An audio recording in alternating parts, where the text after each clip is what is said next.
Dr. Erin Clair. Hey. Professor of English, associate professor, right? Yes. Okay. Well, how long have you been teaching?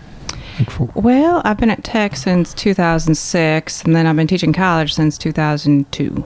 You know, ironically, and I don't even think that he knew you were coming on, but Warnick was just on, Dr. Warnick. Yeah, I love him. And I guess that you and he and Dr. Eshwin all started teaching at Tech the same year, and you were adjuncting? Yes, I was. What? How long did you adjunct for?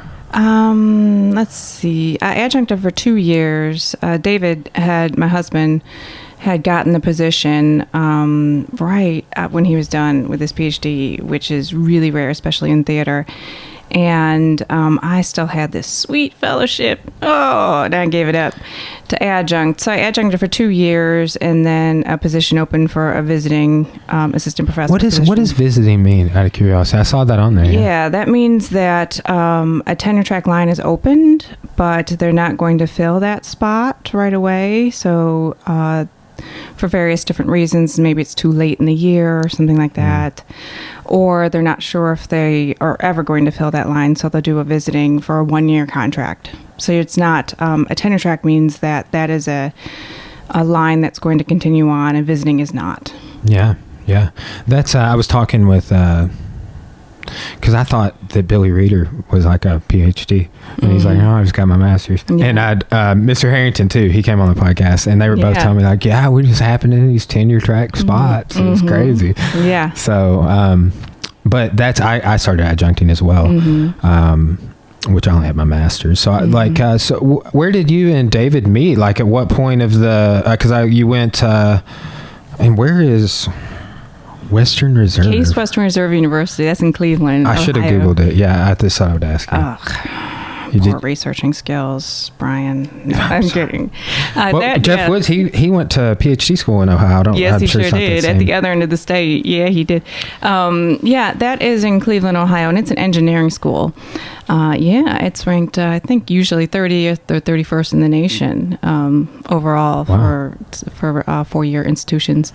And so we were lucky to benefit from all the money of an engineering school, but we were in the liberal arts, which is a good place to be. We met our freshman year in creative writing class. Oh, wow. Yeah. I always wanted to take that course. Like my good friend Michael Booty, he's one of the English professors at Morrilton, and he teaches that. But Richie taught it when I was, and I wanted to take him. I took him for film and Comp 1 and 2, and it never worked out. Yeah. I'm still sad about it. Well, we actually, it's an amazing professor, Claudia Rankin, who was a visiting assistant professor that year, and she has since published wonderful works of poetry and scholarship on African American literature, and she's phenomenal. And we met in her class. And it was a gift. We didn't know at the time, of course, because we were 18 years old, who we were studying with. And she transformed my life. I took her class in creative writing and then another one in Toni Morrison. And that set my course for my whole life. Yeah, I can't remark enough. Jeff Woods is one of those people for me. Because I was taking him at that point. I was a little older. I was like 23, 24 when I decided I was going to go get a degree and just pursue history. And he was like one of the first people I worked with. I did independent study, and I started taking his espionage class, as it was called. Now it's just called Spies, which is way cooler.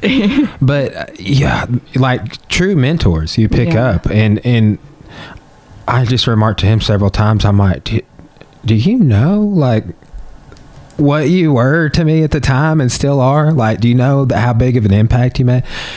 And now me teaching, I think about it like that. It's like done something for my empathy level with students. I'm like, I have to live up to him, Dr. DeBlag, and these people that like invested in me, but they didn't have to. So it's weird. Yeah, and it's one of those moments where everything shifted. Like, Jeff Woods and I would talk a lot about these moments of epiphany, where your whole world just turns. Do you think that is like, you literally, I've thought about this, just as like I have a background a little bit in philosophy. Dr. Bush was one of those people for me too. But do you think that's maybe like a literal expansion of your consciousness? Yes, without a doubt. Like your worldview changes, so it becomes something small, and all of a sudden all these things open up that you couldn't see before. until someone showed them to you. You weren't capable until that moment. And with Claudia Rankin, that happened. And I had to do something different with my life after that. And so that's where I met David. And so many things leading to that moment. I mean, I was from a small, underprivileged school, far east side of Cleveland. And they don't let many people in to Case Western Reserve from that school. So I wouldn't have even applied had the application not been free, because I didn't think I'd get in. I mean, they don't let many people in from my school. And they happened to let me in and give me the right type of scholarship. So if that hadn't happened, if I hadn't enrolled in Claudia Rankin's classes, I wouldn't have met David. I wouldn't become a professor. All these things. That sort of equations, like when I do the math on like Core and I's relationship, it's like it will make you believe in fate and trajectory, and then you'll start questioning free will, maybe. I don't know. Yeah. But it's like, man, like forces trying to keep us apart couldn't, or whatever. Like, oh, if one thing would have been different, maybe this wouldn't have played out that way. What do you think about it? Because what I do like about working in community college is that like we turn no one away. And it creates some weird problems sometimes too, honestly. But we accept virtually anybody that applies. Like, what if you wouldn't have got to go to that school? Like what, and like what you were saying, like the stringent requirements or whatever, like luckily you got accepted, but that's like a barrier. Well, and it is. And for me, there's so many people who's wouldn't have been helped in the way that only I could help them. And they're different schools for different people. I would have been back home. I'd had a fine life, but I would have been working for the county like the rest of my family, which would have been a fine life. But this was the path that I needed to be on.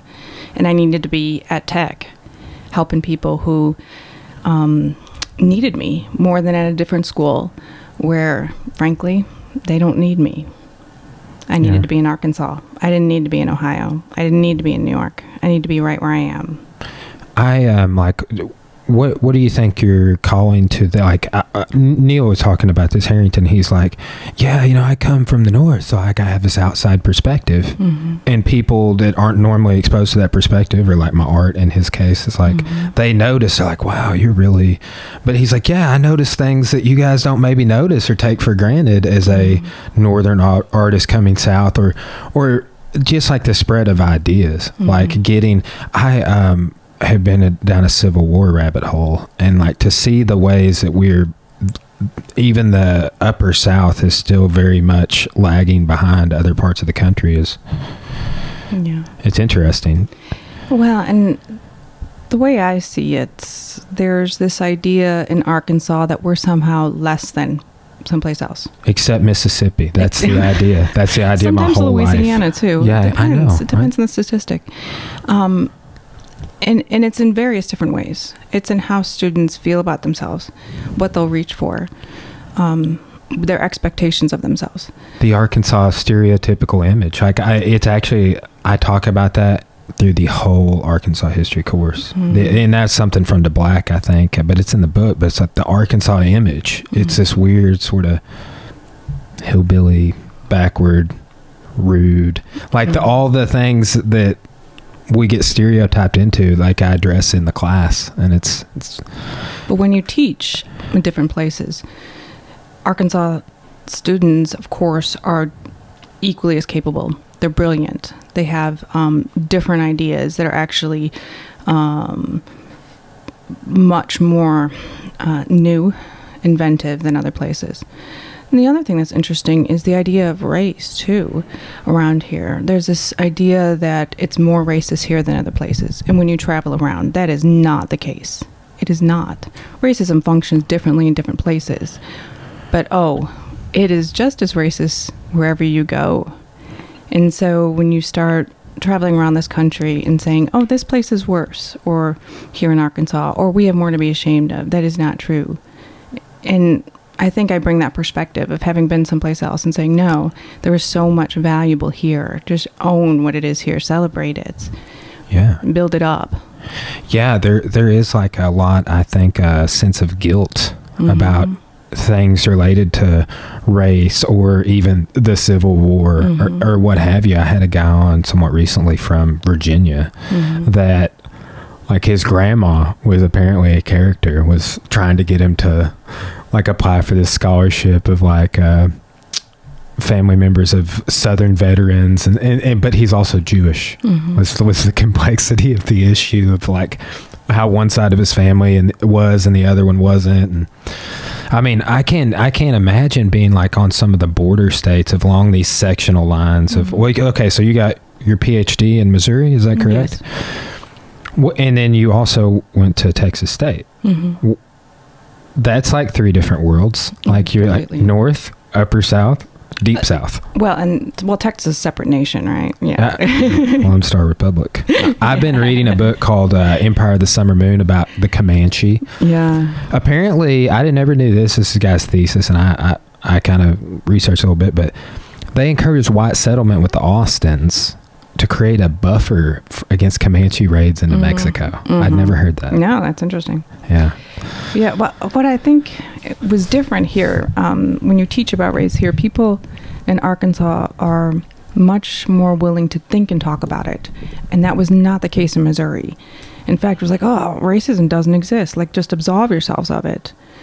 Now, that's much more difficult to teach if you've never been challenged to think about race at all, as opposed in Arkansas, where there are real issues and they're aware of the real issues, so they're much more willing to engage and talk and debate. That's interesting about Missouri. Why do you think it's like that? I think that if you have a sense of entitlement and it's built into you, and then the entitlement says that I've done nothing wrong and I deserve certain things, then it's difficult. Yeah, Missouri is fascinating because they were a slave state that did not secede from the Union. That you start studying the Civil War in the Ozarks. The Civil War in the Ozarks is like nothing like it was in Eastern Arkansas. I mean, yeah, there were some similarities, but like night and day, because it was all about Missouri with the Ozarks and Northwest Arkansas. Yeah. Well, did you come hang out in Arkansas when you were posted up in Missouri? How far is that from, like, Northwest Arkansas? Oh, no, we didn't come here a bit. No, we didn't come here until David got the job interview. So, and I didn't come till he got the job offer. And I was like, well, this is where we're living. And off you go. As academics, you're going to go where you get that job. And that's where you live. I tell people, like, I don't know how. I mean, I just was adjuncting, and they're like, hey, we had this guy retire after, like, 30 years and want his job. And I was like, yeah. And I applied and got it. But that is not the norm. Like, I know a ton of people that have PhDs that, like, oh, I wish I could get a job like that. Oh, without a doubt, yeah. I have a friend up in Alaska, and, yeah, from Missouri. We went to grad school together. She lives in Anchorage now. You go where the job is. And you're happy you have it. And you make that your home. And you say, okay, this is my community, and what's beautiful about it. At what point did you get married in this process? 5 days after graduation from college. Yeah. That was always Core and I's plan, and it was a little more at 5 days, but wait till after we get out of school, and I got out of grad school and some other things. So, yeah, but I knew on my first date. I knew. Really? Well, I said, he is. I'm never going to meet anybody like him. He is the strangest character I've ever met. When I told Jeff Woods the story, he said, oh, he's a platypus. There's only one. That's right? funny. And I never thought of it that way. Yeah, he's a platypus. And I knew, I said, if I'm with this guy, my life is going to be amazing. I had him for speech. At the time, I didn't even know how to take him. I would like to have him on the podcast. I'm going to talk to him and see if he would be interested. But I had him for speech. And I got it at the time. I didn't even know how to take him. I was just like, this dude is like exuberant. Yeah. I mean, like the exercises he would make us do. Like, honestly, now I would appreciate it so much more. But at the time, I was like, this is way out there. Why am I doing this? Yeah, it's like, I didn't get it. And then now I kind of do. And I feel bad that I didn't get it at the time. Oh, like, that's real hard when you're young. I didn't appreciate it while it was going on. Cora was in the same class, by the way. Oh, yeah. Yeah. So, but, yeah, it was, and then ironically, now you guys see all the time. Yeah, and so I knew. I was like, this is so different, and he's an absolute genius in a way that nobody else is. And I was right. I mean, my life has been incredible, in part because of who he is. I mean, it's also me too, but we do it together. Yeah. So well, I mean, I'm friends with you both on Facebook, and like, honestly, that's kind of like a avenue I gauge. I'm like, oh, this person's super interesting. I wonder if they want to come on the podcast and talk. But because you're always posting, kind of sharing like interactions with students and like things that I can like survey and be like, okay, I need to, unless I sit down and talk with another professor, or I always talk with the people in my, life on campus, whether they're English or whoever, but it's nice to get perspective. Yeah. Now that, because I'm just a year and a half into doing this full time, and now I'm like doing less content creation, so I'm trying to refine in other ways, like through like you do tons of service work. I do, and that comes with time. It comes with time. That blew my mind, like in how you have it broke down. Like you're like departmental. I'm just like, man, I'm just trying to like get 3 committees under my belt, Yeah, but that's a time thing. I mean, it's no comparison with that. Don't compare yourself, because it's inspiring though. I mean, to see like, okay, well that's it's too, like, my resume is very modest, but if I updated it, it would be more than it was last time I updated it. Also keep in mind that right now half my job is to work in administration, so it should look like that. What are you doing right now other than teaching? So half my job is the title is Director of College Operations for College of Arts and Humanities. And so while some colleges at Tech have associate deans or assistant deans, and College of Arts and Humanities, we have that. So that's what I do. I serve in the same role as an assistant or associate dean. You were an interim dean, right? For a minute. Are you still now? No. I was acting dean over the summer between when Jeff Woods stepped down and the interim dean could come into town.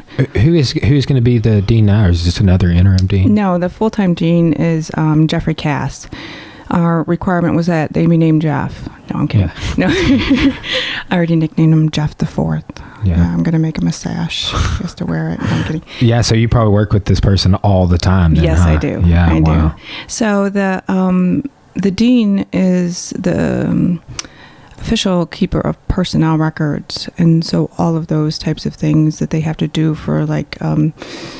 All of the 104 full-time faculty in the college, 114 part-time. Yeah. Wow. Yeah, Dr. Tarver, I'm trying to do a podcast with him over this break. Yeah. I worked for him a lot. Mm-hmm. I was his GA for like 3 semesters, and just did different things. But there was a file cabinet in his office that had like all the... Oh, that's still there. Yeah. Man. So that's what the dean does, and the assistant associate does not do that. We do a lot more with program development and assessment of programs. So I work a lot with general education. That's one of the main things I do. And then I do a lot of programs for faculty. Something we've started doing, like, do you guys may do this, or what do you think about it? Like, we have to like report on what we assign students outside of class now. Which, like, let's say, like, that's why I have all of my books right here. But basically, I'm like, okay, there's 500 pages in the book. The average time it takes somebody, they gave us these averages, let's say 7 minutes to read a page, or is the middle number between their range. And then you just do the math and type it in the little box. And I have to do that for all my classes. But who was it? Kirkconnell, when I was there, he was all about that. He's like 1 hour in class, 2 hours outside of class, 1 hour in class. He would say it all the time. But now that's like our administration is like the faculty's doing that, which, like, I don't really mind it, and it kind of keeps you honest. But it seems to be sort of attached to general education and funding based off of, I don't know why we're doing it. Do you have to do it? No, we don't. But we have different models that we work in. So we have a Center for Excellence in Teaching and Learning, and we have a number of different approaches for how you can address the different issues that our students will have with their time, balancing their time in and out of the classroom. So we'll have different innovation techniques on what do you do inside the classroom to balance that time outside the classroom. And then we leave that up to the faculty after that, or to the department and program level to decide. So across the campus, we don't decide that for the faculty, but we give them a number of tools, and then we say, okay, within your individual programs, how are you going to make this happen that's most effective? And then we ask them to assess how they're doing. So we have a whole institutional assessment model, and then we oversee that. So we do less prescriptive assessment like that, but we have more of a guidance model. It's really, I mean, I'll need to update it or whatever, but it's almost like a one-time deal. Oh, yeah. I mean, I'll move some assignments around and tweak things from semester to semester, but it's like I'm just going to change or add. What are some cool ways you maybe use technology for your students? Well, I just started this semester using a tool that I tried in Intro to Film called Top Hat, and that's Intro to Film's like 55 students. It's a big class. I loved that class. Yeah, it's fun. And one of the things we're finding with students is they have a really hard time even focusing during a film. And this is just today's students. Is it, you think it's the phones? I think it's the brains even. Do you see a lot of that during the Yeah, film? without a doubt. And there's two ways you can go with that, right? You can say, okay, put your phones away. And for a lot of them, it's going to give them anxiety. I never have said that. No, I'm just you don't want to do. I'm not there to police students. I'm there to help them function better. So I'm like, okay, if this is an issue and you're used to watching a movie at home or wherever and doing two things at once, why don't I just help you do that better? So Top Hat will allow me to ask questions during the film, and they respond to them on their phone.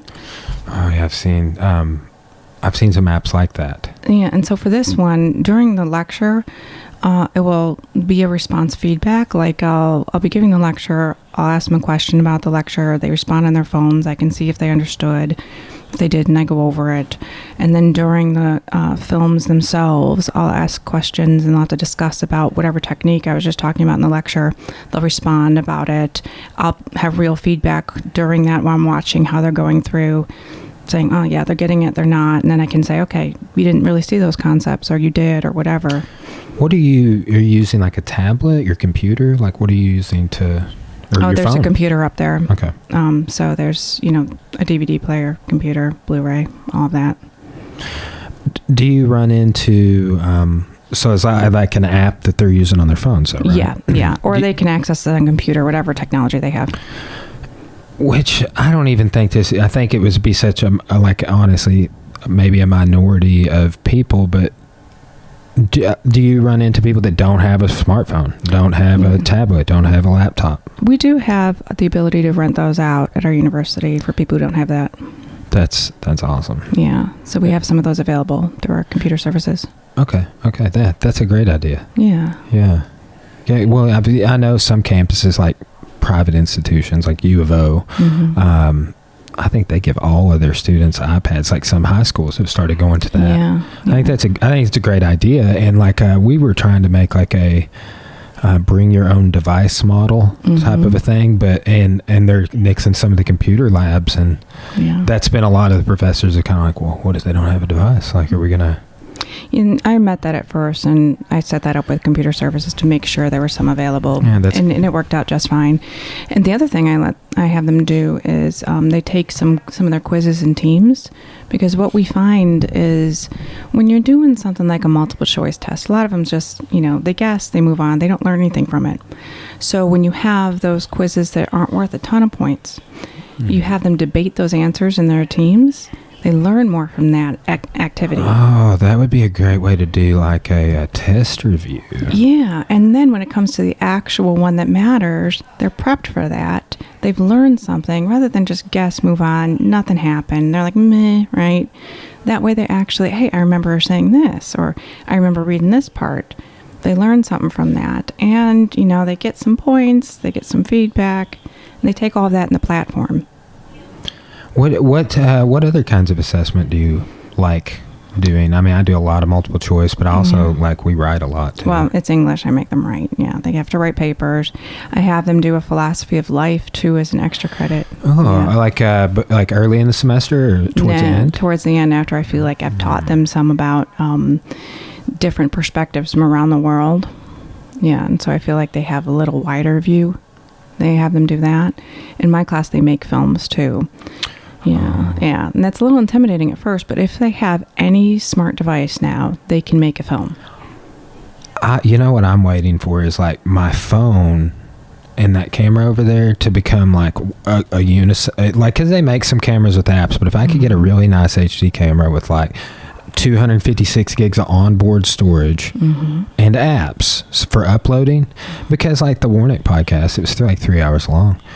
And it takes a long time to convert that to MP4 and then to upload it.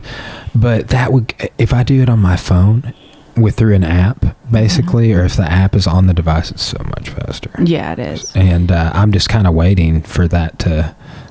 I wonder what lobbying is taking place so that this technology doesn't really exist, like an all-in-one.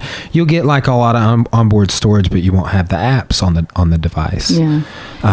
Or like an iPad. Like some of the cameras are really, really nice, but it's still not quite like and what's nice is now you can edit out so much that it's just kind of janky. As long as you have a halfway decent newer device, it will be okay. The product and the things that they make are phenomenal, and they've never made a film before.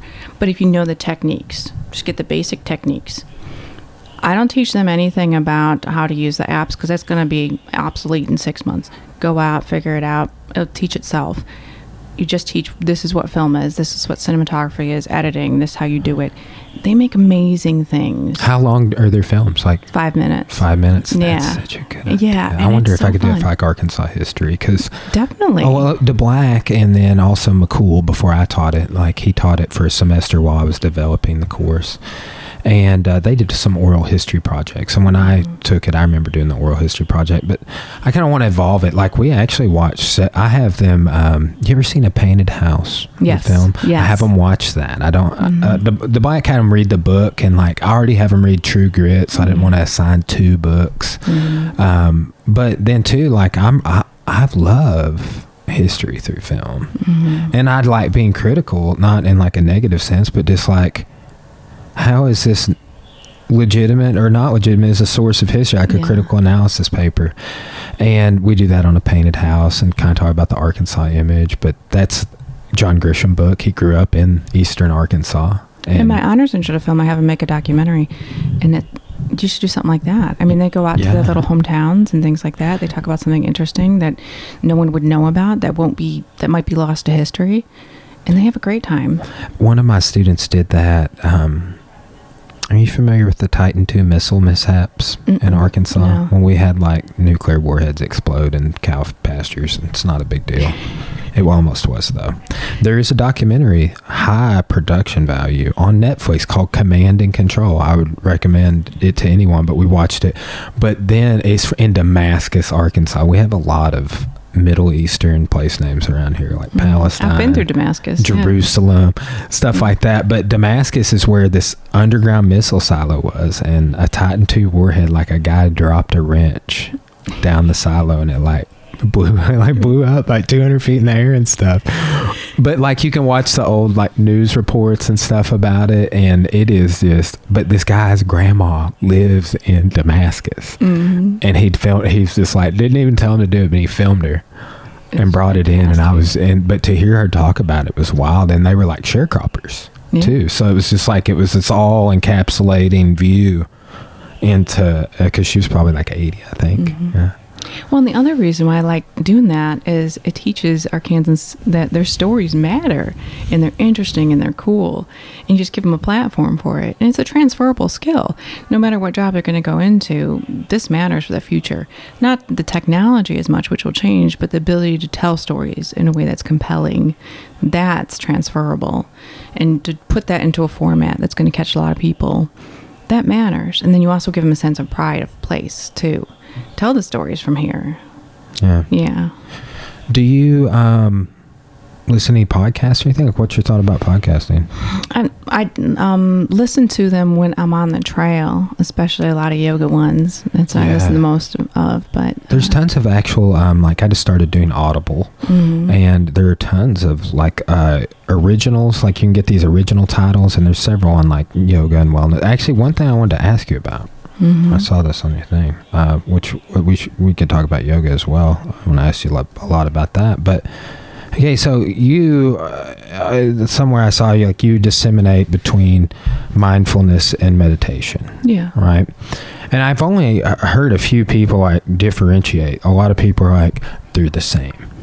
But there's a guy, he's a doctor, he's a orthopedic surgeon, and he's like the greatest martial arts master I've ever trained with. He comes into my class, he wears a white belt, he's 72. He blows my mind. And he's just the most humble guy. He's like, oh, everything's the same. We're all doing the same thing here. But he always talks to me about meditation and mindfulness, right? And he talks about them as being definitively different. Like, how would you, what do you think about that? Like, how would you explain them? Yeah, so I would say meditation is a formal practice. So if you're meditating, you are doing the actual practice of sitting, right, in silence. And doing a formal type of practice. And mindfulness is the extension of that in your everyday life. So you're mindfully eating, or mindfully speaking with someone, or mindfully going about your day. So mindfulness is the result of your meditation practice. Or mindfulness is a result of your yoga or other parts of your life, other practices. It's how it's infiltrating into the rest of your life. That's an interesting way to describe, because I've heard people describe it like, oh, well, meditation you focus on, one thing, and mindfulness you focus on more than one thing, in just different ways of explaining it. But one thing I kind of, and maybe elaborate on this, is like that Roland talks about with this guy's name's Roland.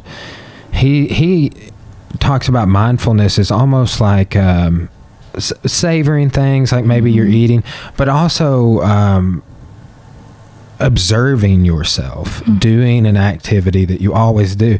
And I started thinking, I was like, man, okay, there have been times that I've done that and was not aware that I was doing. Like for jiu-jitsu, for example, you'll be like trying to do a move, and you learned it a week ago, and you've been thinking about it. And I'll just be sitting here, and I'm like, man, that move is... And I would have a period where I was like observing myself doing the move and thinking about the move and reflecting on the move. And it was only in those times when I had that experience in the interim of not training, when I went back, that I was like doing the move live against somebody. And it seems like when he's communicating this to me, like that's a mindfulness activity as well. But yeah, that's a conscious awareness is how I would describe mindfulness. Conscious awareness of what it is you're doing. Do you think it's, do you do it before you go do things? Could it be, next week on Sunday, I will be doing this? I mean, how far ahead? Mindfulness is described as a conscious awareness of the present moment, more so. Okay. So it's typically within all of these lineages that meditation and yoga, it's bringing back to now, the present moment.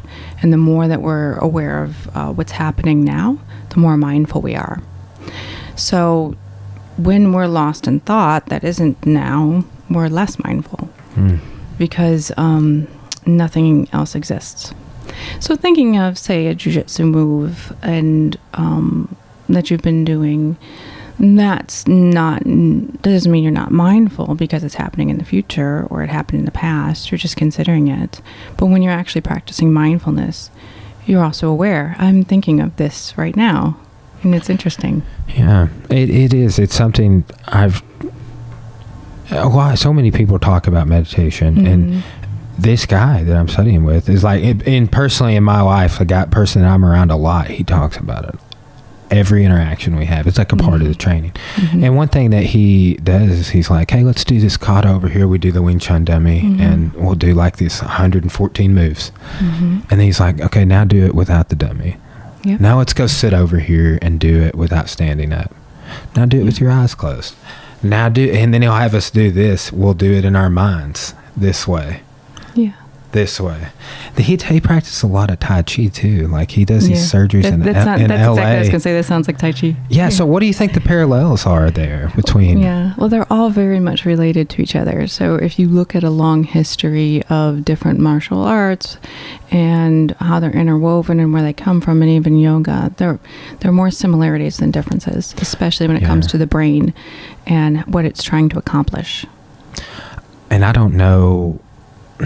I haven't been able to verify this historically, but a whole bunch of people around the 1800s, when everybody was trying to figure out where jiu-jitsu came from before it was in Japan, everybody talks about it originating in India. But I haven't found any sources, but that's something that some of the founders of Brazilian jiu-jitsu is when it went from Japan. When we told the Japanese to stop immigrating here, they started immigrating to Brazil. Gentleman's agreement's what it's called in history, but then it became Brazilian jiu-jitsu. But then people start thinking, well, what was it? When it was Japanese jiu-jitsu, it was judo, then it was Japanese jiu-jitsu. What was it before that? Everybody says India, but I haven't found here's the scroll that says, Dr. Nandivada, she's going to come on the podcast. Apparently her mom is like a yoga instructor as well. Yeah, she and I talk quite a bit about yoga because yoga in the West and yoga in India are two very, very different things. Have you been to India? No, I haven't. Andy Barrett, wasn't he just over there? Was he in India or was he in Thailand? He's in Thailand. He was in Thailand. Maybe when he was in Thailand, he practiced like this. Yeah. Apparently he practices legendary teacher. I'm going to have him on at some point. He practiced with Iyengar. Yes. Yeah. Okay. Yeah. And so Tasha and I talk quite a bit. Her mom was a yoga teacher in India. And so what is called yoga in the United States is not yoga in India. Here in the United States, we focus so much on the body. And so most yoga that you'll see practiced in the United States resembles a workout. And that's not yoga in its larger idea. Yoga has 8 limbs, and only one limb is what's called asana or posture. And if you look at in the United States, that's pretty much all they do. It's just the postures. Wow. Yeah, and that's because in the West, we want movement and stop there. And so our idea of wellness is just focus on the body, exercise, and then that will make you okay. And if you ask somebody, okay, well, why are you doing that, right? They'd be like, to be healthy. Well, why? And then they'll sort of stop. Right? And they don't really understand what it is they're trying to get to. Because if you think what our end goal is, it's all the same. We're all going to die, right? Maybe sooner than others, maybe later. And there's so much we control. There's not very much. The full picture of yoga is concentration, meditation, breathing, and then the yamas and niyamas, which are how to live within yourself and how to live with others. And then samadhi, which is oneness with all living beings. All of that is preparing you to die ultimately with ease. And if you tried to describe that in yoga class, everybody would leave. So, yeah. So that's not really where most people in the West get to. They get to let's move the body, maybe sweat a little if we're lucky, and then go home. And you can't even, as a yoga teacher, if you're fully trained, even get to breathing half the time. Because that's hard for people to even understand why they're doing that. And so it looks so different in the West because people here are so far away from understanding anything other than moving the body. Breathing is such a passive. I've had a bronchitis a couple of times in the last few years. Until you can't breathe, like you don't realize how much you're just. Yeah. It's just happening without you being conscious of it. It's just it gets interrupted. But that is, do you think that's because we're in a hurry? Like, I know I'm in a hurry. It's tied into everything in our structure in the United States, of our economic structure and what we're based on. If we said, okay, our economy is to always never be happy now, always be happy in the future, always try to get more. Never can you have contentment with who you are, what you possess, right? That's the way that our structure is built. So all of our workout programs are even based on that. The way we eat is based on that. Everything is. Yeah, like with which not talking bad about CrossFit, but like that, the whole model of like, do as many reps as you can. Yeah. I'm like, what? Why? Like, what if I like hurt my shoulder or something trying to do that? Can I just do like 25? And when I get super tired, I'm going to stop. And if we think about something that is going to help you be content and with who you are and also able to function throughout your whole life, right? That doesn't suit everybody. If it's always this capitalist model of do more and do more and do more, always achieve more, rather than have a type of wellness structure where it's forever and it's never going to be an incline, right? It might be it's like a plane. Yeah, it might be like this, right? But it's something you can always return to. Yeah, that's fascinating. So would you, like in your wellness, would you rank yoga with like attending church, or like is it something that you're doing as a part of like you're just, because what you're saying, like why do people go to church, right? To kind of grapple with that same existential question that you were talking about a second ago. Do you think there's some linkages there? Are people in the U.S. more apt to turn to religion than? Because I remember yoga had this. My family is very religious. Had this stigmatism. Satan, right? Yeah. Oh yeah. Oh, like why would this is bad? Okay, putting your fingers like this is bad. Yeah, and part of that's because it comes from a different country. Is one of the main things. It comes from the East and it's associated with another religion from that country too. But yoga itself is not a religion; it's a philosophy. So it comes. People from different religions practice it and they incorporate it into their religions because it allows for that, but it's not associated with one particular one. So if you have a religious practice or if you don't, it allows for all of that. So it does connect your mind and body and your spirit, all of those things within the practice. So that's the way it functions. Do you think that this model is leading a lot of people to and just different things? Like I know people argue about screen time and the effects, but do you think that there's like Americans have a tendency to sort of disassociate the physical body between the mind? Because like when I see somebody that's unhealthy, I'm like, I wonder what level of thinking that they're, because I know like if I'm eating bad, if I'm not exercising, if I'm injured, like my quality of life mentally is the thing that is affected the most. Like my shoulder hurts, but my mind is like, and I wonder, like it does seem to be this disassociation between like our physical bodies and our minds. And I wonder, like some people would argue that is like, well, no, the research even shows it. You don't even have to argue it. There is a disassociation between the mind and body, especially with the more screen time you have, and especially in the United States. Like, this is one of the things, too, that I study. I like Ayurveda, that I was certified in. It tries to bring you back to listening to the body, because people will cut that off. Like, they don't understand their own bodies. Like, they don't even know when they're getting sick until they're full-fledged on illness. Because we're trained not to listen, right? Shut it off. Don't hear it.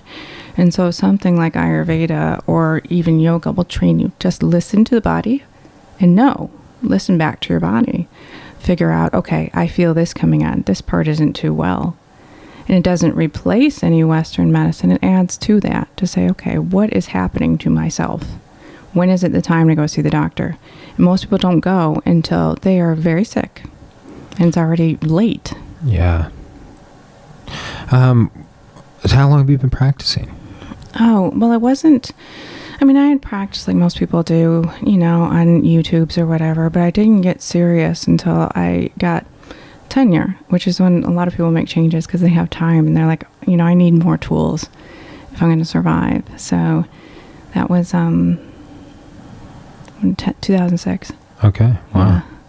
What do you think has been the most beneficial thing it's done for you other than the stuff you've already talked about? Yeah, well, I think the most beneficial actually is it's just like continual happiness.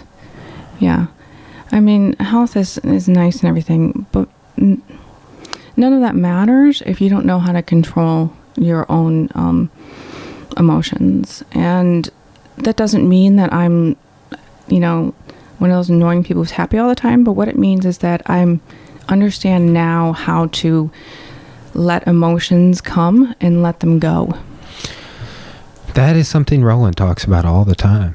He's like, you're going to have a negative thought pop into your mind he's like, that's what we do. We just have negative thoughts all the time. He's like, I don't know why, but I have negative thoughts all the time. Like he said that. And I was like, and he's like, and when that negative thought comes in, like you need to deal with it. You need to kind of address it. Like, where is this coming from? Like, why am I experiencing this? And just kind of work yourself through it and examine it. But it's fascinating to hear these things. And like I think it's beneficial to get this out because I'm benefiting from the conversation. I know others will. But so many people, I think, have some misconceptions. Like, until I had somebody in front of me talking to me about it all the time, I wasn't even asking myself questions. I just, you just sit there with your legs crossed and like a full lotus if you can do it. Yeah, and just nothing happens in your brain. And you just think about nothing. Maybe you think about one thing. No, and that's not the way it is at all. No. But that is, I think, the way so many people perceive it. And they're like, I could never do that because I can't empty my mind. Well, nobody can. That's not the way brains work. There's always something in your brain. That's the way they work. And so you're like, yeah, there's always something in there. And it comes. And the difference is you learn with time to let it go. And so many people don't know how to do that second part. They get stuck with anger, or they get stuck in hatred, or they get stuck in resentment, and they don't know how to let it go. It ruins you. Yeah. Like a lady I know, she's a psychologist, was talking to me about this. Are you familiar with the activity of cows chewing their cud? Mm-hmm, yeah. She's just like, they have to throw it up, and then they chew the throw up, and then they swallow it again, and they might do that a few times to get it. She's like, imagine doing that with negative thoughts. Like the same thought you're struggling with for 6 weeks. Yeah. Like you're just going to throw it up and then eat it and swallow it. And then you're going to think that thought again and it just becomes habitual. Yeah. And honestly, like if I wouldn't have had that conversation with her, now I think that when I start having negative thoughts, I'm like, she told me it would be this way, and you can, but it's like, awareness of like having some sort of mental strategy. Where I first got onto this was like the art of tidying up. Mm-hmm. Like what I took away from that was like, yeah, this is awesome. I love this pen, but I got a way cooler pen, and this one doesn't even work anymore. Mm-hmm. It served its purpose. I'm gonna miss it, but I don't need that pen anymore. Yeah. But it gives you some ways to like talk yourself through like, it doesn't bring me joy anymore. And I found that I need like 2 levels of that. Like I need like, I don't want to get rid of this, but it doesn't really work anymore. When's the last time I used it? Mm. It served its purpose to me. It doesn't still make me happy, but it used to. It's okay that it doesn't anymore. But just like little like thought exercises is what we would kind of call that in philosophy. Mm-hmm. Or awareness. I mean, and learning strategies and tips have been huge for me. Just the other thing that with emotions is it's the same with happiness. Like people feel a happiness and then they want that always. That has to go too. So every emotion is a visitor that's going to come and then it's supposed to go. And then a new one comes and it's supposed to go. So that feeling of, euphoria feels great, right? Wonderful. Or just like you're at the top of the world, something great happens. You feel it intensely, and then it's gonna go, and that's okay. It's supposed to, right? And so every emotion is supposed to come and it's supposed to go, and then it will come back and it will go. And the more that we're okay and we're not attached to those the more content and happier overall we are. We're like, it's okay. It's okay if I have something terrible happens. It's okay that I have sadness. You let yourself feel it and don't resist it. Because when we resist it, it's going to come back, right? It's going to be there. If we say, no, I won't feel you, right? No, just let it. Yeah, I feel terrible. Feel it. And then let it go. Let it go, Ollie. Do you feel like you have less of that due to your practice? Like you have less negative thoughts and emotions? Oh, yeah, without a doubt. Or you're able to process them quicker? Yeah, and also I don't take things as personally. So I'll be, if there's something happens at work, I'm more able to say, all right, when it was really something that I did and I need to say, own up to it. Or when I'm like, no, that doesn't really have to do with me. Won't feel as guilty about that. That has to do with this other scenario. Right. So I don't take things as personally that aren't mine to take personally. That's an interesting new equation is like, even though it's a 25, 30 hour a week gig, but like working as a professor, as an instructor of history, it's a weird pressure. There's weird pressures I have now that I didn't have for years. And it's taken some adjustments, of just like, do I need to freak out about this? They want me to do this, but I said no. Yeah. But I said yes all the other times, and it was really stressing me out. Yeah. And you can take that on all the time if you wanted to. There's all sorts of weird emotions you can take on that aren't yours to take on. But if you wanted to, you could take them on all the time.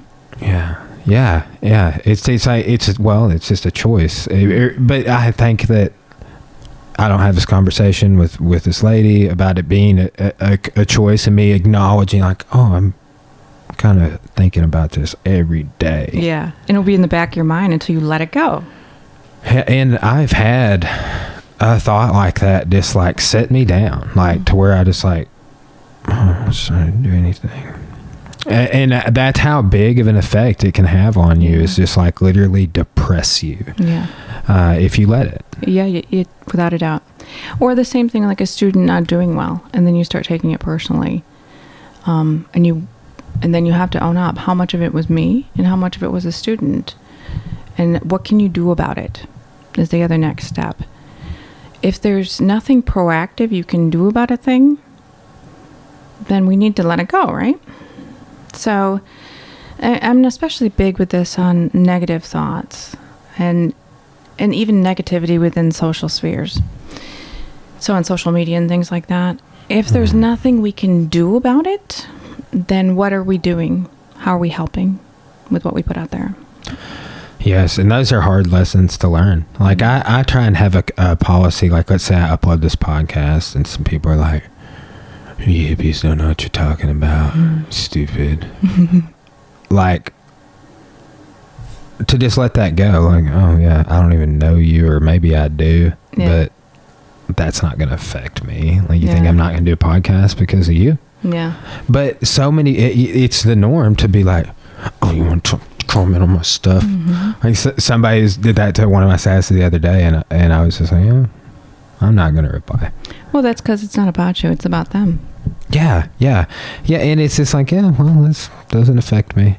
But how many times, I know, and I myself, many others, and we see it every day. Like, there's gifts like, oh, I'm just here for the comments. I'm just eating the popcorn. Yeah. But also, like, that is one thing I literally hate about social media, is just like the negativity, the headlines. It'll be a headline. You can't even read the article because you'll click on it and be like, you don't have a subscription to New York Times. Would you like to get one for $1 a month? But it's just, so all you got literally was a headline. You don't even know the date of the article. Yeah. And many times it's from like 2016. And somebody's just recirculating it because it fits their, but it's so negative out there. It is. And that's just breeding this sort of fear and awfulness that's not helping. And to me, I'm always like, if I can't do something, if I can't have an action out there, I won't give out negativity because it's not going to help anything. And in my life, I mean, it's all about actions. How can I solve a problem? That's what I do at work all the time. How do you address like that negativity in the digital sphere, or like I talk about this and fascinated by this idea, like if evil exists in the universe, there's definitely digital evil, right? If you think that there's about a good and evil at work or evil forces, it's like there's evil stuff in the digital space, which your kids are also on, or maybe they are. I don't know if they are. I don't know how you if you do screen time, media, but you know, like YouTube in the comments section, or just whatever it is.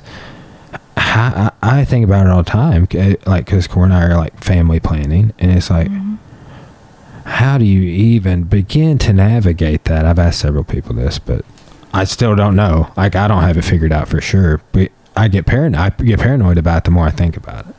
Well, you have to set up, I think, I mean, I don't have the answers to all this, so, you know, but I think for us, it's how we are every day at home and how we talk to them, and the models that we give at home for how we behave is what matters the most for any child. And so, yeah, I mean, the way that we talk to each other and the way that we model that and discuss it with them matters more than anything.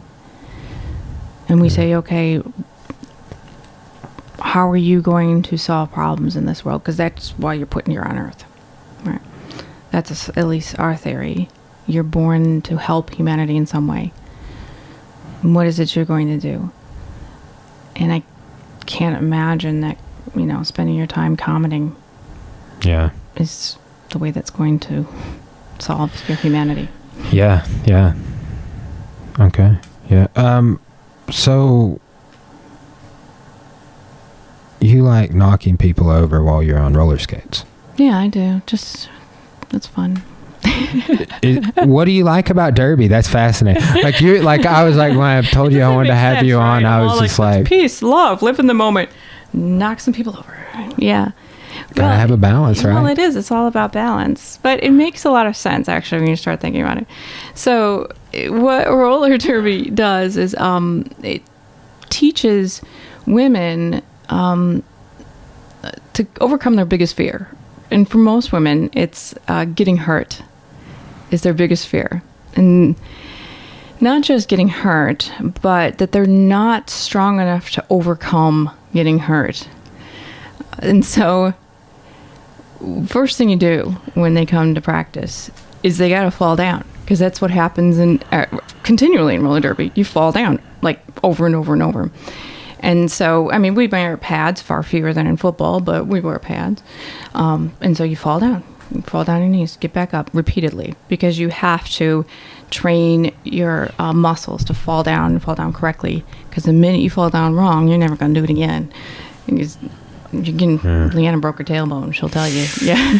Oh, yeah. Fall down the wrong way, you're never going to do it again. Yeah, some people's tailbones stick out further than others, and like mine is one of those. Like, and I've done some judo throws and stuff in the past, and like set down on my tailbone hard, and it's not good. Well, we don't fall that way unless the only people who fall that way are people who are newer to the sport, because their muscles aren't trained yet to fall the correct way. And so we fall on our knees. It's like 2 inches thick. You try and like land like kind of flat, or like how? Just fall straight on your knee, elbows in, because you don't want to fall on your hands. We have thick wrist guards. Yeah. So it's all metal on either side. So we fall close, fall small, but we fall on our knees continually. Big old thick knee pads. And so what we teach women through this, you fall down, you get up over and over and over and over. And then gradually that whole fear of the worst thing, right? You fall down, you get hurt, and you won't be able to get back up. It gets over. And then that you're going to get hurt. No, you're going to fall down, it's going to hurt. You get right back up and you go. And I can tell now from after doing this for 6 years, I can tell if someone's hurt or if they're just scared hurt, right? They just got the wind knocked out of them. Yeah. And you can tell right away, right? There's some people who just automatically start crying if they got scared. And there's some people who never cry, right? So I can tell they just got scared or that's hurt, right? Yeah. And eventually they'll stop, right? And then they'll get up and they'll fight harder and they'll fight harder. And what it's teaching them is not violence at all. It's teaching them self-preservation. And it's teaching them to use what they're learning out there on the track in the rest of their lives. In their work, they're going to start fighting for themselves. Instead, women never ask for promotions usually. They're like, no, it's fine. It's okay. No, you go fight for yourself. Get out there. Do that. See that whole take it. And so that's what it's teaching. Let's segue into this. So like in my classes, it's like 60 to 70% female, right? And I think that's awesome. Yeah. Because it's teaching history. It's like the most marginalized groups in U.S. history won until the Civil War, and they even beyond into the 60s are women, African Americans, and Native Americans. Yeah. And it's depressing, honestly, to talk, but to like be talking about Reconstruction, and certain women are like, if we can just, if we can help the African Americans get their rights, maybe we'll get ours. And you having a background in women and gender studies, like, what are some like stereotypes like that you see, or what advice would you have to these young women that are unsure of themselves because maybe they don't do roller derby or whatever, right? Yeah. When we usually start teaching, I'll see a lot of my first year students say, well, it's so good that everything's solved today and things are great. And I'll be like, they don't know what they're going to face. It's going to be a lot different than they think. Things are better than they were, but it's by no means solved. If you ask any of their professors in the room how many comments they get on their student evaluations about what they're wearing, or that their jokes weren't funny, or that they should be sexier. Yeah. Female professors exclusively? We get awful comments.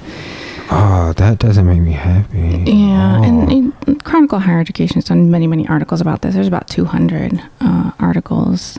I think it was 170 last I saw, about the bias on female professors, and they'll use like diminutive words to describe them. And this isn't something like I made up by any means. Jason Warnick actually sent me a whole bunch of information about this too. Because we don't see it as much. We don't talk about it as much. And so it's still difficult, but when we talk about it as openly, women are more likely to be told that we made it up. So... this is the sort of stuff, like, I love this podcast, but you're part of, like, I'm trying just like as a man to try and sit down with more women, because that's not typical. Right? And I was like, I'm just having a bunch of dudes on this show and we're talking about dude stuff a lot of, but it's just like, I need to talk to more women. I need more perspective on what that's like. 'Cause like, I know what Cora experiences that she tells me about. Yeah. I know what she has experienced in the past, and it's very much being like objectified. Like, oh, you're an object. Like, you're going to be called pink pants, or like stuff like that. It's just like, and she talks about it. We both work out at like St. Mary's, and she experiences it there. Like, where it just gets treated as an object. Yeah, has had a stalker. Like, I'm never going to have to worry about having a stalker. Yeah. I hope. But I mean, how that would not be typical. It wouldn't be typical. Or even, like when I was working with Jeff Woods, people would thank me for making the food. I didn't make the food. With a sphere, okay? The women in this sphere over here with the food is prepared, okay? Yeah. I mean, I was doing program assessment. I was doing incredible things in that job. And I was, yeah. Honestly, I've just been going through a lot of this because I think of teaching about it. Yeah. You hear the story, and like probably like 2 years ago, like I guess I was going like just increasing my awareness, but I like looked at Cora and I was like, dude suppressed the female consciousness for like thousands of years. That's how I see this.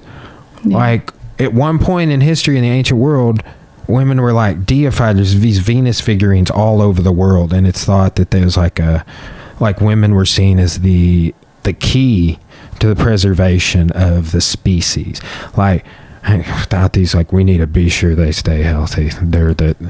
And I don't know, like, did what we're talking about grow out of that? Like, but to see, like, when I teach about the Assyrians, right? So according to my notes from Krieger's class, the Assyrians were the first culture to come up with veiling. Mm-hmm. And if you want to wear a veil on your face, like, that's fine. I would never be like, no, you can't, you shouldn't do that. But, like, for somebody to be like, cover your face because ain't nobody get to look at it except me. Mm-hmm. Yeah. And I think it goes back to what we were talking about, at least for a professor, mindfulness. As you go about teaching, be mindful. Be like, okay, if we're commenting on the tone of a woman's voice, and we wouldn't do that for a man, what is that saying, right? We're saying, oh, she's harsh, right? And we're saying that, but we wouldn't say that about his voice, right? And we're treating that differently. Why are we doing that? And is it because we're just not used to a woman in that role? So it's always being mindful is what it is. Thinking about why our representation, how many of who we're teaching, how many women authors or whatever. And when we're not, what message does that send to our students and what they can and cannot accomplish? Both our male students and how they see women, and our female students and how they're reflected and how they're represented. So it's being mindful every step. And that's as educators what we have to do if anything is going to change. And at what point of the chain of education does that,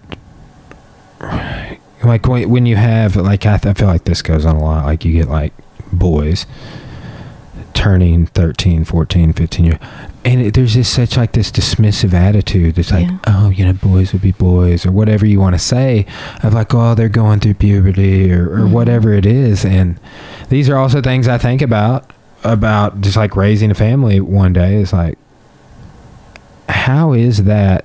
Does that need to be addressed? Do you have any theories? Do you have any plans with how you would address, like, you either having a daughter running into that, or you having a son that is around it? Because that's a liability for me. I'm just like, yeah, like 90% of my friends when I was 14, trash. Like, within how like we viewed, like, girls in junior high. Yeah. And to look back on it, and to look back on the things he said, like Warnick was talking about this, of like, and he was saying he was like 14, and be like, oh, it's gay. Yeah. And now we're just like, oh, I feel so bad. That? Why did we say that all the time? Yeah. Yeah. And I think, at least for my kids, Olive pushes back. She has the confidence to push back on that whenever she hears it, or she avoids those people entirely, which is more her go-to, because she's an introvert, like I still am. And Moss, he's only 10, but that's how we're hopefully raising him to be. Both of them named after a shade of green. He's also named after the playwright Moss Hart. Oh, wow. Yeah. Okay. Yeah. Where was the Olive inspiration? David had a great aunt Olive that he was very close to. And he actually, before we even met, had a poem published about how he was going to name his daughter Olive. I didn't even have a choice. That was like set in stone. Yeah. Those are interesting names. Can't think. I mean, there's olive oil from Popeye, but that's it. Yeah.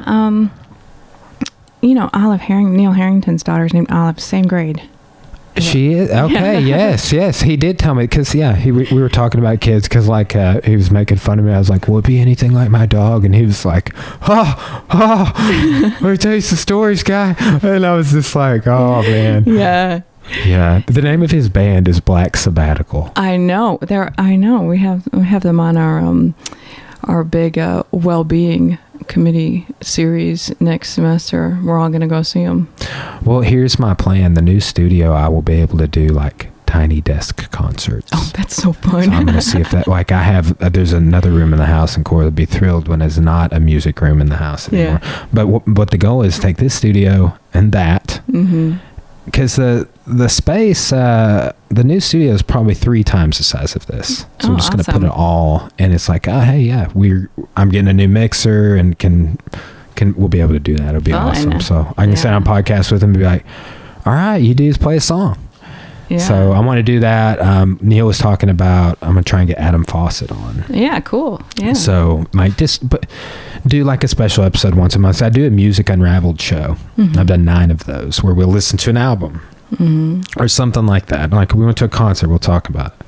So that's it's going to be cool to do that. I'm excited about it. Yeah, that would be cool. We got a number of various people who play in bands, but they're my favorite because they're all from my college. Yeah, that's super cool. Who else? Well, Billy Reeder plays the mandolin, come to find out. I've been playing the mandolin for a couple years. He plays the mandolin? Yeah, he's an A-style mandolin. I was like, dude, we got to jam. Yeah, I didn't know that. Yeah, so. He's fun. Yeah, he is. I want to have him back on. He's pirating right now.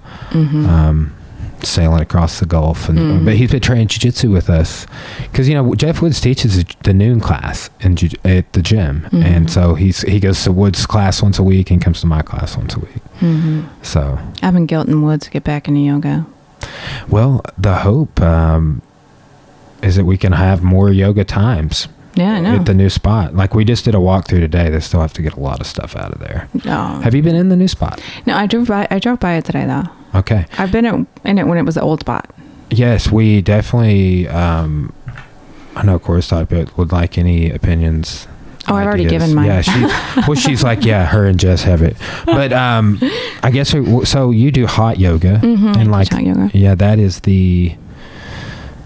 they're really about setting that room up to be able to do hot yoga in there. And I guess that's something that you were. Yeah. I always tell Cora about that because the town's right for hot yoga, and if y'all don't do it, someone else will move in and do it for you.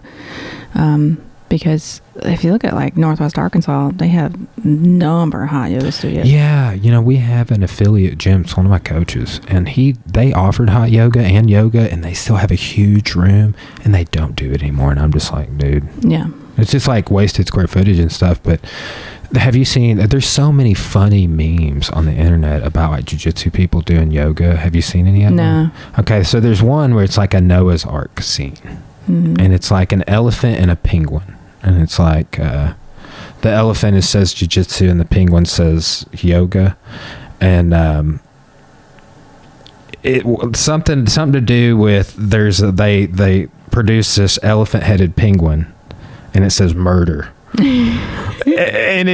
there's like the cartoon X-Men like making out, and it's like yoga, jiu-jitsu, making out, and then like Wolverine's over here looking sad, and it's like weightlifting. But it is a thing like Joe Rogan talks about all the time. Like so many jiu-jitsu people want to get into yoga probably because our joints freaking hurt so bad. Yeah, well, y'all are fun to teach yoga too because you're strong, and Jess's husband was in my class the other night, and what's fun about that is sometimes, as teachers, we can get a little carried away because then we can make y'all do things that are ridiculous sometimes because you'll just be able to like, yeah, sure, and just like, right. Nick is ripped. Oh, right. His core, like my main practice that I've been doing for years and years every morning is called Ashtanga, and now the guy who came up with this series is terrible, so we won't talk about him. We don't like him, but his series that he came up with is phenomenal, and it's the same series you do every day, and it's known for being difficult because it's really challenging on the core and on the shoulders, and it's a series too within it where you do jump back, so you pick yourself up and jump back and go into a low push-up, and then from down dog you'll jump through into an L-sit. Now most people this takes years, and I was like, hey Nick, let's see. He did it the first time, just picked it. What? Yep. I was like, apparently he does like squats on his lunch break and stuff. Yeah, it was, I mean, if I wasn't trained in my 8 limbs, I would have been pissed at him. You know what's ironic is that Muay Thai is called the art of 8 limbs. Like when you said that earlier, I was like, oh, interesting. Yeah, well, Ashtanga, Ashta, 8. That's what that means. Yeah, 8 limbs, 8 limb yoga. Interesting. And then there's been another evolution of Muay Thai that's 9 limbs because they use headbutts. And I'm just like, no, guys, I'm going to stick to the 8 and I'm going to limit the elbow usage. Yeah. So, yeah. I had a question. Okay, so like some guys, and I'm not one of them, say this, and I don't really know where it's coming from. I know at least 2 people that I've met that have said this, like, about women and gender studies. Apparently, like, some people say, like, oh, your gender studies are bad. Yeah. And, like, I don't get that. And I don't get the arguments that people make are baseless, and they're like saying, like, oh, gender studies create division, and they create these radical opinions, and I'm like, no, like, we need to know about this, like what I'm going over in history. I remember I had Dr. Gleason. She was always talking about women in labor, not like having childbirth, but like in work. But it's I where does that come from? Like, are you familiar with this? Like, where some people will make these arguments. I think it's toxic, but well, I think it has to do with fear that things will change dramatically, and that won't be like gender roles will change dramatically, and things won't be recognizable. Whenever there's any action like that, it's out of fear, fear that things will be different, or that something will change that they won't recognize. But fear usually comes from lack of knowledge, and it's also from something they've seen that's on some sort of very radical spectrum too, and that didn't sit well with them. Yeah, and this is indoctrinated to me, I think, and maybe some of this is rooted in this, but the idea, like, I was talking with, like, I talk with, like, a therapist, so I don't even care, but to say that, but I was kind of saying to her, I was like, it's like, do you think it's like a guilt thing? Because also, like, I felt like I made it out of my childhood with, like, this idea that, like, I was supposed to be a provider. Yeah. And I think that is still, like, a very much in the consciousness of at least Americans, of, like, how far have we really gone from the June and Ward Cleaver American dream model to now, and how much things have changed due to civil rights and other things. But there's just, like, this weird contrast where even me, I was just like, well, damn, like, I'm not any more of a provider than Cora is. Like, she's providing tons of stuff for me. Like, and I just realized what a flawed identity I felt like that was, like, but yet I was carrying it around, like, into my adulthood. Well, and gender studies is not just about women, it's about men, and making things better for both. So it's something that, okay, you felt like you needed to be a provider, that men needed to be a provider, and also build up something that was actually harmful for men during all of those years, like something that was violent and something that wasn't actually going to help men, while at the same time holding women back within those roles when our economy was changing and women needed to work. And so it wasn't going to be sustainable. It's like a Pandora's box too. Like, I felt like it's weird that after, like, these major, and it's weird that after the Civil War, we didn't have more of an explosion in women's rights, but just African Americans, yes. But how it's like, oh, after World War II, or World War I rather, that's when you get the sort of this leap forward, which has continued. Like, how much do you think things have evolved since then? It depends on the circle you're talking to. So they've evolved a lot in some areas and not so much in others. You think that's like sectional lines? Like, well, class lines, regional lines, in family lines, it really depends. So I think people get confused that when you talk about gender studies, it will be all one way. All women need to be X, all men need to be Z, right? And instead, it's like, no, what it means, and as we develop, is that people are allowed to decide more for themselves without people telling them all people should be X and all people should be Z. So that in my family, right, it's allowed to be a balance as we define it. In your family, that may look a little different, and that's okay. So if one family wants the man to have more of a assertive role than the woman not to, and the other wants the woman more assertive role and the man not, it doesn't matter. And it doesn't have to be defined by gender. It has to be defined by who they are as people.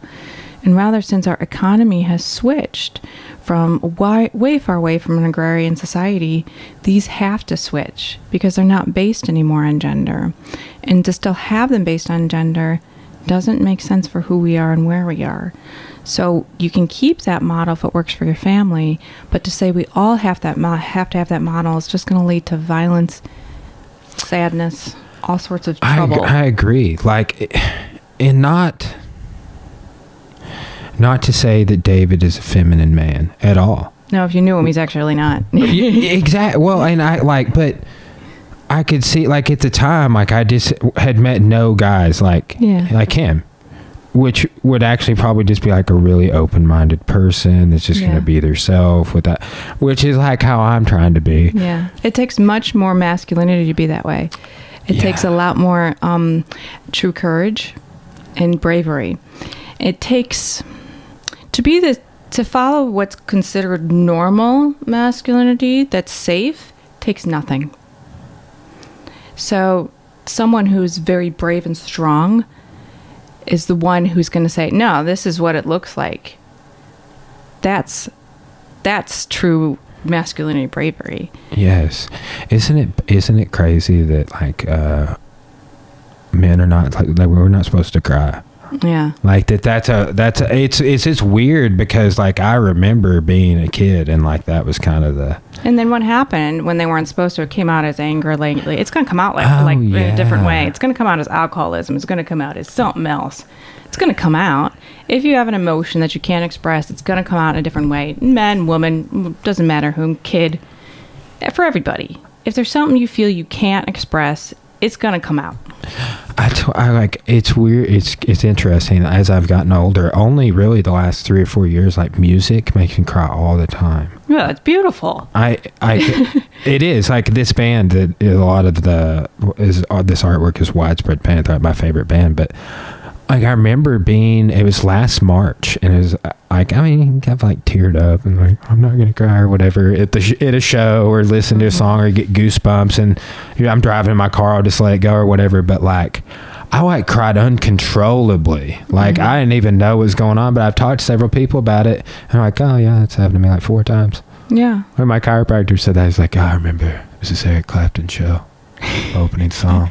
They played this, but I don't know what it was. I was just, I remember at the time I was listening, I was, like, watching them do their thing. I was like, I've listened to music my whole life, and I don't understand this, like, how, like, pure this is. And I just, like, broke down. I was just like, these guys are like the Jesus of music. That's what I was thinking. I was like, there's nothing more pure. If we can get past that stage and like 5th through 8th grade, that's when they start solidifying masculinity, which is actually much more tightly controlled than what femininity is. There's big boundaries on what it is to be a man, and if you go outside that, right, you'll be ridiculed harshly. If we can loosen those, things are going to get a little easier. Stop policing those so much, and then it doesn't have to take till you're, in your late 20s to be like, yeah, crying's fine. I mean, I don't cry much just because I'm a girl. It's just not a thing I do very often. It doesn't mean I'm against it, and when the time's right, I'll bawl my eyes out. I'm just not a crier. Others, some men cry a lot. Good for them. But we shouldn't have to take that time where men say, oh, it's okay for me to cry. If we stop policing it during that and allow that time for boys to be okay just with whoever they are, then we don't have to then help later fix things. Well, here's a question. Like, do you think that you're that way because of some of your practice? Like, that you have less, like, I don't want to say like crying's like an emotional outburst or something, but like that. Like, do you think you just have your emotions, or they're more polished? They're more conditioned? Well, no, I think yes and no.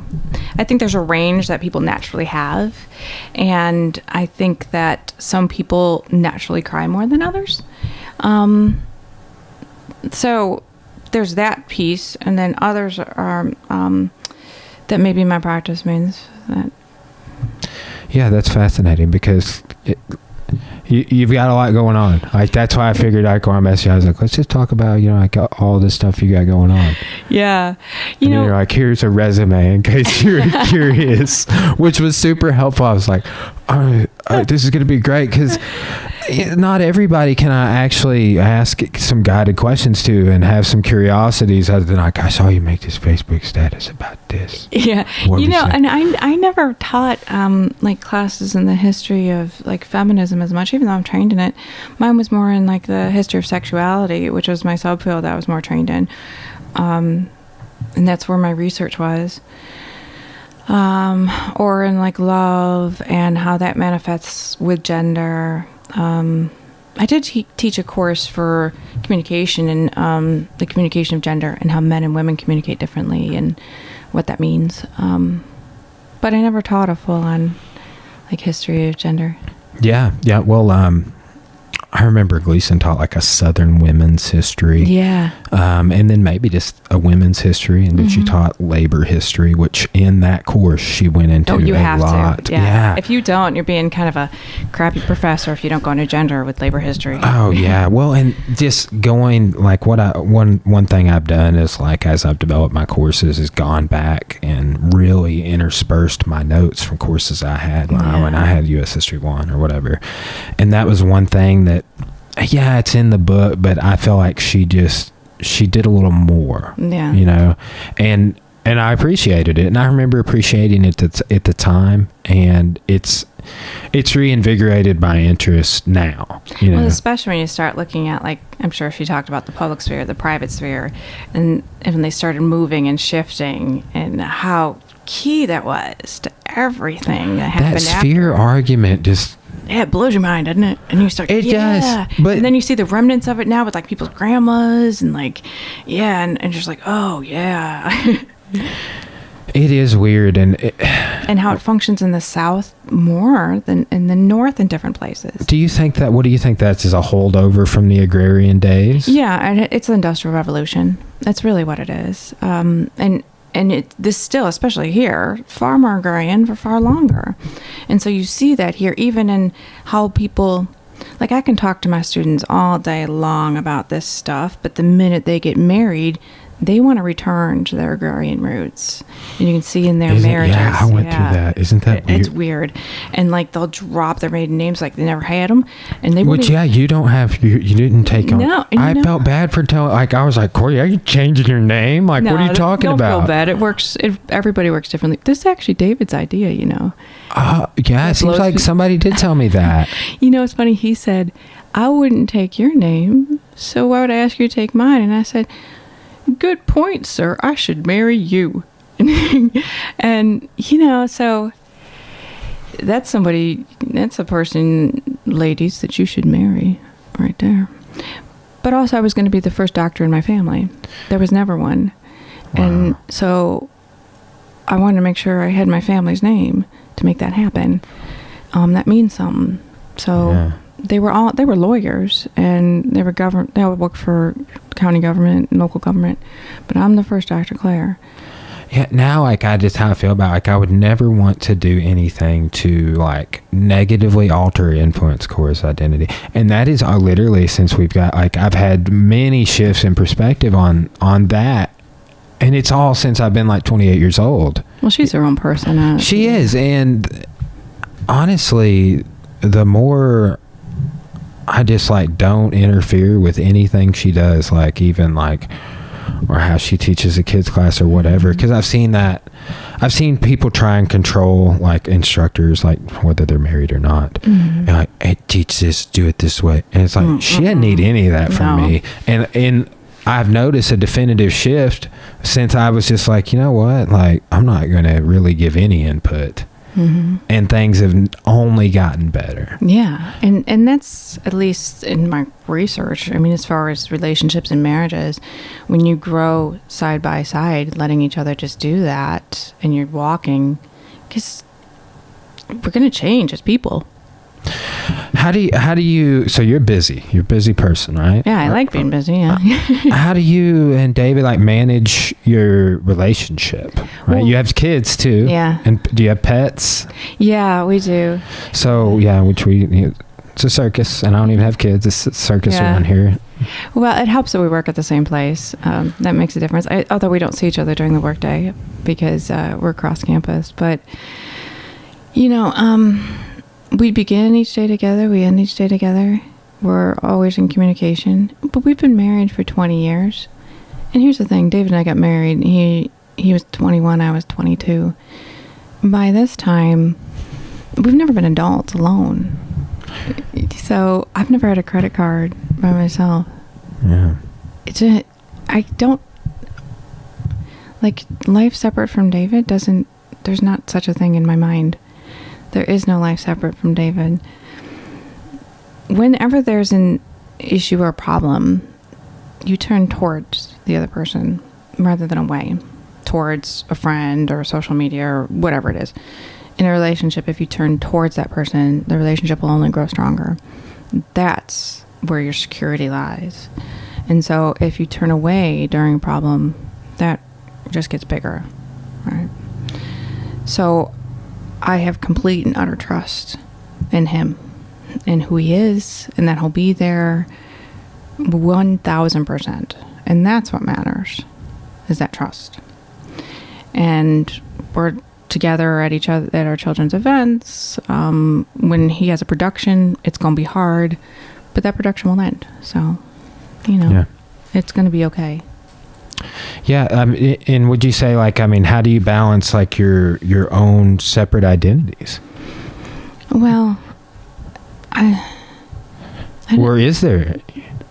Well, the thing is, he is who he is. I am who I am, and we know who we are. So, I think too, it amazed people when we did get together because we're very different, right? He's very exuberant and Tiggerish, and I am very Eeyore-ish, right? So it's not the same, right? That's funny. That's a great analogy.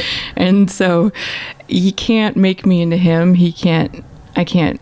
Right? We can't become each other at all. We're going to be separate and different. And so we just help each other keep growing old together, but we can't be the same person. It's never going to happen. And if I'm like, now I'm going to be this, yoga teacher, look at me go on this journey. He's like, is it making you happy? And do it. If it's anything's harming me, then, he'll be on my back. I'll be on his. I'll be like, no, but so far that's not happened. So long as it's helping and it's going to help the other grow, then we're all for it. We'll find a way to make it happen. How old are your kids? 10 and 12. 10 and 12. Wow. Yeah. Okay. That's, so you got all sorts of life experience. Yeah. And they're in a lot of activities and things like that. But do you feel like young? Do you feel like you have a 10 and 12? Not saying you're old. I'm not. Yeah, no. But honestly, you probably act younger and feel younger than people your age. Would you say that's a true statement? Or I don't know. I don't pay attention. I don't pay attention to how other people my age act. How do they act? Stressed out, busy, but not okay with it. I don't know. Yeah. I'm just making assumptions. But really, honestly, I do see a little bit of a trend with people getting more bitter as they age. They do. And maybe it's their aches and pains, and maybe... Yeah. Yeah, and I also feel like sometimes they feel like they haven't done enough, or they haven't accomplished enough, or they haven't made enough of an impact or something like that, and they start getting bitter. Yeah. I know. What can you do? They need to let it go or fix it. Do something. Yeah, address it. Yeah. That's been huge for me, is just just address it. Get it out. Talk about it. It's just things that... traumatic things that you just never unpack, I feel like. And I think that's important. It's been, even if it's just something you unpacked it, but then now you can talk about it with your significant other or something like that. Yeah. Right. But that's been just getting it in the narrative so you can kind of acknowledge it and move past it. Get over it. Yeah, exactly. Yeah. And it's David and I, our schedules are very complex, and we have to link them up so we know what we're doing, and we don't leave a kid somewhere. But I'm happier than I've ever been. So Which is not, I mean, that's kind of why I said that. It's like, that's not maybe typical. Yeah. Right? It's for people to, and yes, there are exceptions, but like divorce rates and things, you could look at tons of stats and be like, as people age, something happens where people get more negative or physically unwell. Yeah. Yeah. So, well, a relationship, you have to take care of yourself. You have to make sure that you're also taking care of the other person and not neglecting them. But if you're not taking care of yourself in a way that makes sense, and not just your body, but most especially your mind and your emotions, right? You're going to end up a jerk. Yeah. And if you're going to end up a jerk to other people. And how we talk to them and how we treat them every day matters continually. Like, are you acknowledging them every day? Their existence, their happiness, how they feel, their successes. That's like the mystery variable on children for me. Of like something that, well, that guy that was just on my podcast is just got his master's thesis, Thurman Story, and I was just like, dude, you got to tell me what your consciousness does when you have your kid, because he had his kid like 3 days after being on the podcast. Mm-hmm. But everybody like reports this sort of, and also people have been married for a long, and I feel the same way about Cora, but it's just like honestly, like this total self, like you would put this person ahead of you, and they like, you would do anything for them. Like not having kids, I can only imagine what that's like. What is that like? Like, what is it like for like to have a kid, or is it comparable to your significant other and how you feel? Is it completely in a league of its own? It depends how you treat your significant other. So that answer varies based on the relationship. So for some, it's completely different because some people have terrible relationships, but it will only make, if you have a solid relationship, which you of course seem to, it will only make it better. But I'm not going to lie, for any kid, the first 2 years are horrible. So just prepare that. But then it gets better. Because for the first 2 years of any child, they're not very fulfilling back. And the first 6 to 8 weeks are basically hell. Now, mothers aren't supposed to say this, but it's the secret. It's horrible. But then it gets better, and they're fantastic. And then they just grow to become these versions of the two of you that are like phenomenal, right? And it's really hard times and scary times, but you have this that you're doing together, and that just brings the two of you closer if you have a strong relationship. And that thing matters more than you, and that's okay. That's the way it's supposed to be, and it just makes you a higher being because you feel that. That's a kind of, I'm fascinated with that. I'm like, what's that like? I want to. That's the like most interesting X factor. I'm like, yeah. Because people report this kind of a change. No, the minute the kid comes out, you're like, oh, but it just your whole body, just like, yeah, that's it. That's what I got to do from here on out. That's wild. Yeah, and then you don't sleep, and that's how you're able to not sleep and do all that you have to do, because that's. Your body just automatically makes that happen. And I've wondered about this. I thought about this when I was a kid. But like your connection with your children is like your blood runs in their vein. Yeah, David's blood runs in the veins too, and that's great, But like with the significant other, it's different in that regard. Hopefully, is that you don't like what? So it's like, it's just fascinating things. Yeah. So and David is a phenomenal father, so that's why together you just grow closer, because you see what the two of you do, right, to make that work. And he's hilarious with the kids too, and he's changed as many diapers as I did, if not more. So I have to comment on, I think it's hilarious every time I see Moss and Olive in pictures. Like, it doesn't matter where, like, you guys are always like, and they're like looking happy and excited, and they're just like, why am I such a preteen? Yeah. But it's so fun. It's so funny. Like Moss at the At the testing photo the other night, somebody was like smiling. He was not going to smile for you. He was not ever going to smile for you.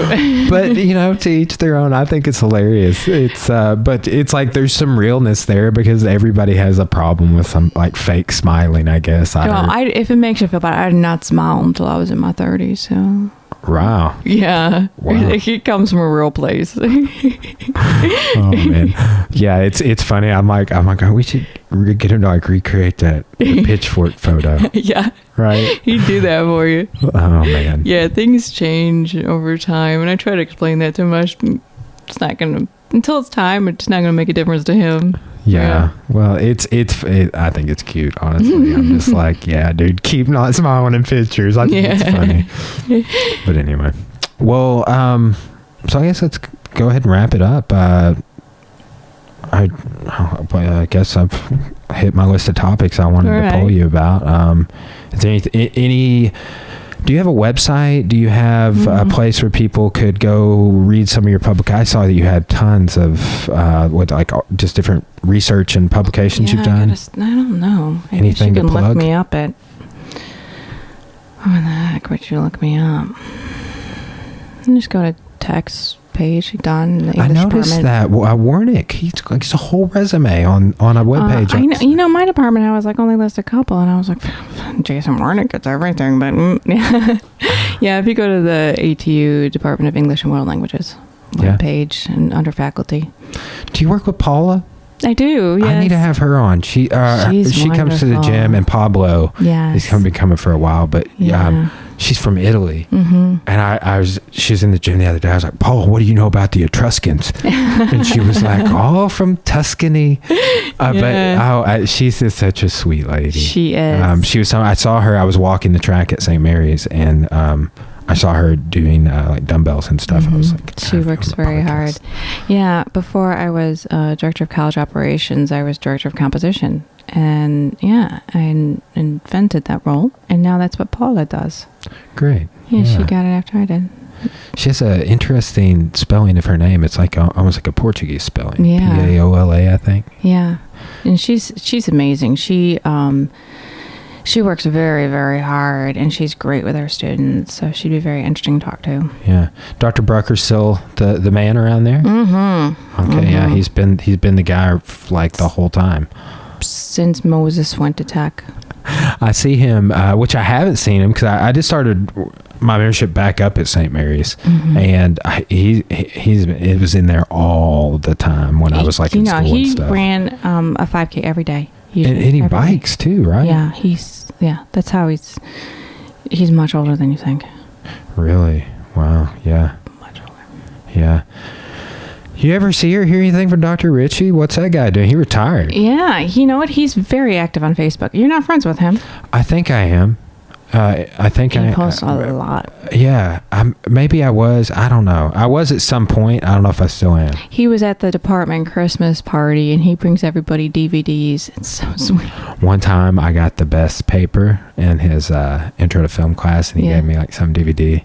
I don't remember what it was. It was like a black and white silent film or something. But I was just like so happy that I got, because that was like the pinnacle of like, we would do so many papers in that class, and he would always recognize like the top 2 papers and give them something. And I was just like, yes. It was, I think I wrote a paper on Sin City. When that had come out in like 2000. It came out in like 2004, I think. But weird movie. Yeah, it is. Yeah. Well, Dr. Clair, thanks so much for taking the time. Maybe I'll have to have David on, perhaps, if he would be willing to come and do that. I'll send him. I'm friends with him on Facebook now. So. Yeah, send him a message. I'm sure he'd love to. I'll maybe just harass him next time I see him at the gym all the time. Right. So. Yeah. Well, thank you for having me. All right. Signing off. Appreciate it. All right. Bye.